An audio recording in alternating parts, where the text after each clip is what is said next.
मित्रों, ई दृष्टि current affairs reminder का ये हमारा 5वां वीडियो है और इसमें हम राष्ट्रीय परिदृश्य की चर्चा करेंगे। आइए देखते हैं इस वीडियो का पहला सवाल। जनवरी 2020 में G77 यानी कि G77 की अध्यक्षता किस देश को हस्तांतरित की गई? तो इसका उत्तर हो जाएगा गुयाना। अगला है, फरवरी 2020 में आउट ऑफ द पॉसिबल शीर्षक से जारी अंतर्राष्ट्रीय बौद्धिक संपदा सूचकांक 2020 में शीर्ष स्थान पर कौन सा देश है? यानी कि अंतर्राष्ट्रीय बौद्धिक संपदा सूचकांक 2020 में पहला स्थान किसे प्राप्त हुआ है? तो प्राप्त हुआ है अमेरिका को।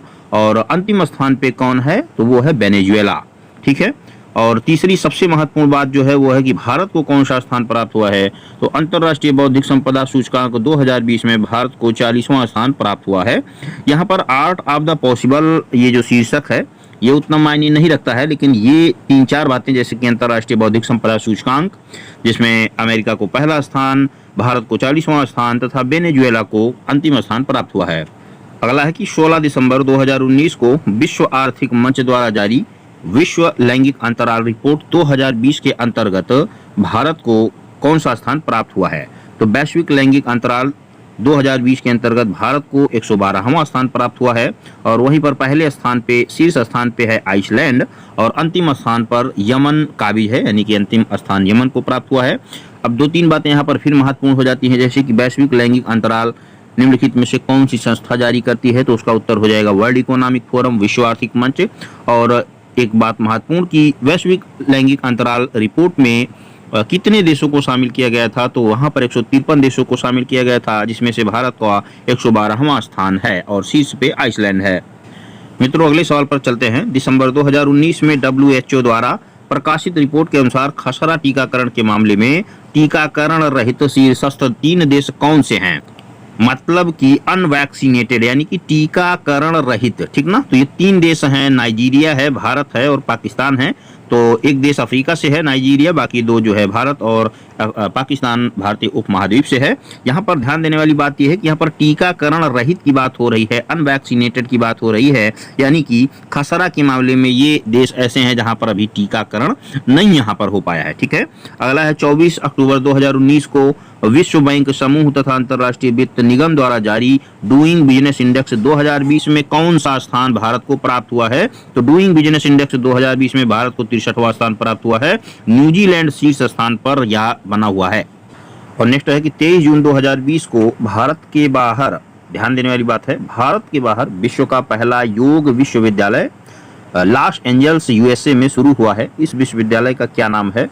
तो भारत के बाहर पहला योग विश्वविद्यालय जिसका नाम है विवेकानंद योग विश्वविद्यालय, और ये कहाँ पर शुरू हुआ है? तो अमेरिका के लॉस एंजल्स में शुरू हुआ है, खोला गया। जून 2020 को प्रधानमंत्री नरेंद्र मोदी ने वीडियो कॉन्फ्रेंस के माध्यम से देश के गाँवों में आजीविका के अवसरों को बढ़ाने के लिए ग्रामीण गरीब कल्याण रोजगार अभियान की शुरुआत की है। तो यहाँ पर योजना को ध्यान रखना है, गरीब कल्याण रोजगार अभियान। इस अभियान में कितने राज्यों को चुना गया है? तो इस अभियान में टोटल 6 राज्यों को चुना गया है।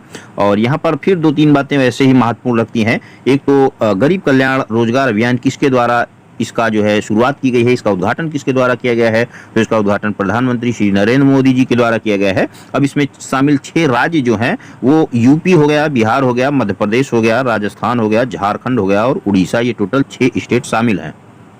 एक बात महत्वपूर्ण यहाँ पर यह है कि ये जो गरीब कल्याण रोजगार अभियान है ये गांव के लिए है, गांव में आजीविका के अवसर बढ़ाने के लिए है, शहरी क्षेत्र के लिए नहीं है। अगर आप उत्तर प्रदेश PCS को टारगेट करके ई दृष्टि रिमाइंडर को पढ़ रहे हैं तो वहां पर विकल्प बदला जाता है कि वहां पर जैसे विकल्प में कर दिया जाता है कि गरीब कल्याण रोजगार अभियान में के बारे में निम्नलिखित में से कौन सा स्टेटमेंट सही नहीं है। तो अगर मान लीजिए कर देते हैं कि गाँव में आजीविका के अवसर को बढ़ाने के लिए इसका उद्घाटन किया गया, तो एक स्टेटमेंट हो गया। दूसरा कर देते हैं कि शहरों में भी इस अभियान को लागू किया जाएगा, तो दूसरा स्टेटमेंट गलत हो जाएगा। ठीक है। तो कहने का मतलब ये है कि गांव में आजीविका के अवसर को बढ़ाने के लिए इस योजना को शुरू किया गया है, जिसमें 6 राज्य हैं, बिहार, यूपी, MP, राजस्थान, झारखंड और उड़ीसा। अगला है, 24 जून 2020 को किस देश के द्वितीय विश्व युद्ध में 75वें विजय दिवस परेड में भारतीय सैन्य दल ने भाग लिया? तो इसका उत्तर हो जाएगा रूस। ध्यान रखने वाली बात है कि 75वां विजय दिवस है सेकेंड वर्ल्ड वार का। और द्वितीय विश्व युद्ध कब हुआ था आप हमें कमेंट का बॉक्स में बताइए और कब से कब तक हुआ था। नेक्स्ट है 17 जून 2020 को भारत निर्विरोध संयुक्त राष्ट्र सुरक्षा परिषद का अस्थायी सदस्य चुना गया। इसका कार्यकाल होगा, तो इसका कार्यकाल 2021 से 2022 के लिए होगा, यानी कि 1 साल के लिए होगा। और 1 जनवरी 2021 से संयुक्त राष्ट्र सुरक्षा परिषद में अस्थायी सदस्य के तौर पर भारत का कार्यकाल शुरू हो चुका है। बहुत महत्वपूर्ण कंटेंट है, बहुत महत्वपूर्ण करंट अफेयर्स है, जरूर पूछा जाएगा। अगला देखते हैं, हाल ही में कब भारत में आर्टिफिशियल इंटेलिजेंस के जिम्मेदार और मानव केंद्रित विकास तथा उपयोग में सहायता करने हेतु ग्लोबल पार्टनरशिप ऑन आर्टिफिशियल में संस्थापक सदस्य के रूप में शामिल हुआ? तो इसका उत्तर हो जाएगा 15 जून 2020। कुल मिला के कहने का मतलब है कि global partnership on artificial intelligence नाम की एक पहल है वैश्विक स्तर में, जिसकी स्थापना 15 जून 2020 को की गई है। भारत संस्थापक सदस्यों में से शामिल है, संस्थापक सदस्यों में से एक है। नेक्स्ट देखते हैं, 12 जून 2020 को कौन सा संगठन पूरी तरह डिजिटल होने वाला देश का पहला निर्माण क्षेत्र संगठन बन गया है? तो इसका उत्तर हो जाएगा भारतीय राष्ट्रीय राजमार्ग प्राधिकरण। नेक्स्ट है 12 जून 2020 को वैज्ञानिक तथा औद्योगिक अनुसंधान परिषद ने आरोग्य पथ पोर्टल लॉन्च किया। ठीक है, तो आरोग्य पथ पोर्टल किसने लॉन्च किया है? तो ये लॉन्च किया है वैज्ञानिक तथा औद्योगिक अनुसंधान परिषद के द्वारा। नेक्स्ट है 12 जून 2020 को किस मंत्रालय ने सहकार मित्र इंटर्नशिप कार्यक्रम पर योजना का शुभारंभ किया है? तो कृषि एवं किसान कल्याण मंत्रालय के द्वारा सहकार मित्र इंटर्नशिप कार्यक्रम की शुरुआत की गई है। 11 जून 2020 को किस संस्था ने साझा नीति और सर्वोत्तम प्रथाओं को बढ़ावा देने के लिए संयुक्त साइंस कम्युनिकेशन फोरम का गठन किया? तो संयुक्त साइंस कम्युनिकेशन फोरम का गठन विज्ञान और प्रौद्योगिकी विभाग के द्वारा किया गया है। नाम से ही स्पष्ट हो जाता होगा कि किस संस्था की ये पहल है।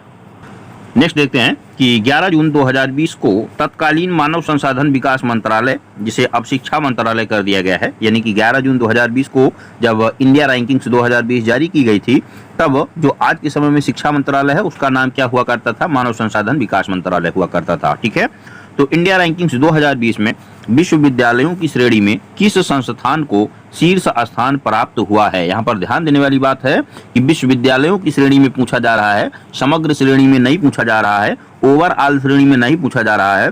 विश्वविद्यालयों की श्रेणी में शीर्ष स्थान किसे प्राप्त हुआ है? तो यहाँ पर प्राप्त हुआ है इंडियन इंस्टीट्यूट ऑफ साइंसेज, यानी कि भारतीय विज्ञान संस्थान, जो कि बेंगलुरु में है। और समग्र श्रेणी में किसको प्राप्त हुआ है? ओवरऑल किसको प्राप्त हुआ है? तो ओवरऑल प्राप्त हुआ है आईआईटी मद्रास को। कौन सी संस्था को प्राप्त हुआ है? आईआईटी मद्रास को। प्रबंधन की श्रेणी में अहमदाबाद को, आईआईएम अहमदाबाद को, यानी कि भारतीय प्रबंधन संस्थान कहाँ पर है? तो अहमदाबाद में है, उसको शीर्ष स्थान प्राप्त हुआ है प्रबंधन की श्रेणी में। कॉलेजों की श्रेणी में मिरांडा हाउस को शीर्ष स्थान प्राप्त हुआ है, जो कि नई दिल्ली में है। और मेडिकल की श्रेणी में अखिल भारतीय आयुर्विज्ञान संस्थान नई दिल्ली को शीर्ष स्थान प्राप्त हुआ है। अगला है 7 जून 2020 को भारतीय खाद्य संरक्षा एवं मानक प्राधिकरण के द्वारा 19-20 के लिए खाद्य सुरक्षा सूचकांक जारी किया गया। इस सूचकांक में किस राज्य को शीर्ष स्थान प्राप्त हुआ है? वो भी बड़े राज्यों की श्रेणी में। ठीक है, भारत में क्षेत्रफल की दृष्टि से बड़े राज्य भी हैं, छोटे राज्य भी हैं, और प्रशासन की दृष्टि से राज्य और केंद्र शासित प्रदेश अलग से हैं। तो प्रदेश और केंद्र शासित प्रदेश अलग से हैं। तो यहाँ पर बड़े राज्यों में खाद्य सुरक्षा सूचकांक में गुजरात को शीर्ष स्थान प्राप्त हुआ है। इसी प्रकार छोटे राज्यों में गोवा को शीर्ष स्थान प्राप्त हुआ है। वहीं केंद्र शासित प्रदेश में चंडीगढ़ को शीर्ष स्थान प्राप्त हुआ है। एक बात और कि खाद्य सुरक्षा सूचकांक किसके द्वारा जारी किया जाता है? तो फिर इसका उत्तर हो जाएगा कि खाद्य सुरक्षा सूचकांक भारतीय खाद्य संरक्षा एवं मानक प्राधिकरण के द्वारा जारी किया जाता है। अगला है जून 2020 में किस राज्य सरकार ने राज कौशल पोर्टल का शुभारंभ किया? तो राज कौशल पोर्टल का शुभारंभ राजस्थान सरकार के द्वारा किया गया है, प्रवासी श्रमिकों के लिए किया गया है। ये सबसे महत्वपूर्ण बात है। नेक्स्ट है 8 जून 2020 को केंद्रीय मंत्री डॉक्टर जितेंद्र सिंह ने किस क्षेत्र के लिए, ध्यान रखना है कि क्षेत्र यहाँ पर किस क्षेत्र के लिए, कौन सी जगह के लिए, किस क्षेत्र के लिए केंद्रीय प्रशासनिक अधिकरण की 18वीं खंडपीठ का उद्घाटन किया है? तो ये किया गया है उद्घाटन जम्मू कश्मीर और लद्दाख के लिए। ध्यान देने वाली बात यह है कि दोनों ही नए केंद्र शासित प्रदेश हैं और दोनों के लिए केंद्रीय प्रशासनिक अधिकरण की 18वीं खंडपीठ का उद्घाटन डॉक्टर जितेंद्र सिंह के द्वारा किया गया है, न कि भारतीय प्रधानमंत्री जी के द्वारा किया गया है। अगला है 5 जून 2020 को नगर वन कार्यक्रम का शुभारंभ किया गया। इस कार्यक्रम का उद्देश्य अगले 5 वर्षों में देश भर में कितने शहरी कितने शहरी वन विकसित करना है। तो अगले 5 वर्षों में जो है 200 शहरी वन विकसित करना है। किस कार्यक्रम के तहत? नगर वन कार्यक्रम के तहत।